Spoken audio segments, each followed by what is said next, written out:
Hello, and thank you for joining us for today's Weekend Wisdom. This short podcast from Creating a Family is where we answer specific questions that you might have about raising your adoptive, foster, or kinship family. We love it when our listeners share their questions and dilemmas. We comb through our archives and we listen to expert interviews and kind of collate it all to create a practical answer for you that we think will strengthen your family. This conversation is from our archives, and it's a great example of that practical advice. You will hear our founding executive director, Dawn Davenport, talking about what a Lifebook is, why it's a great tool when you're raising an adoptive, foster, or kinship child, and how to properly use it to support your child's developing identity. So sit back, take a listen, enjoy hearing from Dawn again, and then share it with a friend when you're done. And don't forget, you can send your questions to info@creatingafamily.org to be included in our Weekend Wisdom queue. Put Weekend Wisdom in the subject line and we'll add you to the list and bring you an answer for your family's dilemma. Thanks so much and enjoy the episode. So we talk a lot about life books here, and I think it helps to actually be with the definition of what we mean by that. A life book is a story about how your child came to be yours and a story of his life before he came to you. So adoption is only one aspect of your child, and at some point, his life is going to merge into your life, and a separate book is not going to be needed since he's going to be looking at the pics on your phone or electronic photo frame or on your wall or going old school if you have it in a photo album or a scrapbook. At some point, his life is merging and he's just going to be using the family. However, he had a life before he came to your family, and his life book tells that part of his story. And that's true regardless of whether he came to your family at birth or at 2 or at 10 or at 16. Life books also create the opportunity to talk about adoption and their life before they came to you. They are a wonderful conversation starter. And let's face it, life gets busy when you have kids, and it's hard to find time or to make the time to talk about what's important. So it helps to have a book to open and read, and use that air quotes around the word read to your child. Life books can also be an opportunity for your child to express their feelings about adoption, be they happiness or grief or loss or anger.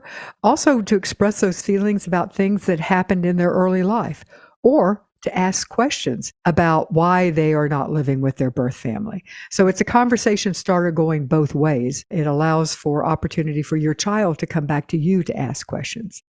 Life books can also reduce what we call magical thinking. Kids tend to make up what they don't know. And when a child makes up a story, it's usually not the truth. And also, it can be much worse or at least an exaggerated version of the truth.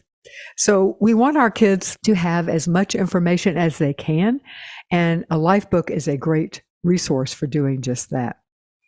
And life books are a great way of introducing the harder parts of your child's stories.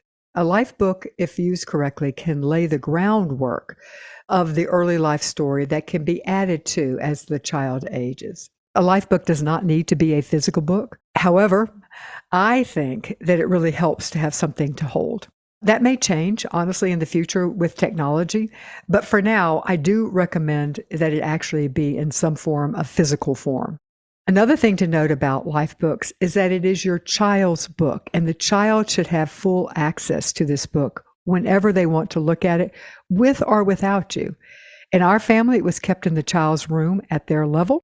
If it contained sensitive or hard information, I personally wouldn't let them share it outside the home until they are fully old enough to make the decision and understand the ramifications of sharing that information. There are many templates out there for creating life books. You can just Google them. And keep this in mind, it does not have to be fancy. It can just be a old-fashioned photo album with clear plastic inserts for papers and, things like that. You can include pictures, the outfit his birth mother selected for him to go home from the hospital with, or copies of emails shared between you and his birth parent if you have their permission to include that. If possible, when the child is placed with you, get as much information, including pictures and stories, as possible about their life before they came to you. Ask who their former foster parents were, if they were in foster care.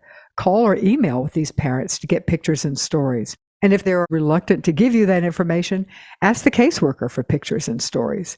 And seek out birth parents or extended family, if possible and safe, to ask for pics and information. And if you're concerned that birth parents might not be safe, then reach out to grandmas and aunties and others who might have information that can be shared. And there are lots of books to help you figure out how to create a life book. You can find them on our website by going to creatingafamily.org, then clicking on adoption, and then look down through adoption suggested books. And under suggested books, we have an entire section on life books. So you can find lots of information that way.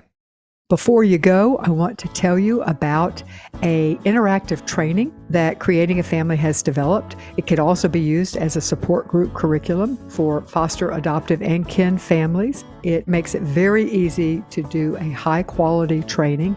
Each of the curriculum comes with a video, a facilitator guide, a handout, and an additional resource sheet. We have 25 topics in the library, so any of those 25 topics you can choose, and you can get more information at parentsupportgroups.org, all one word. Or you can go to creatingafamily.org, hover over the word training, and click on Parent Support Group.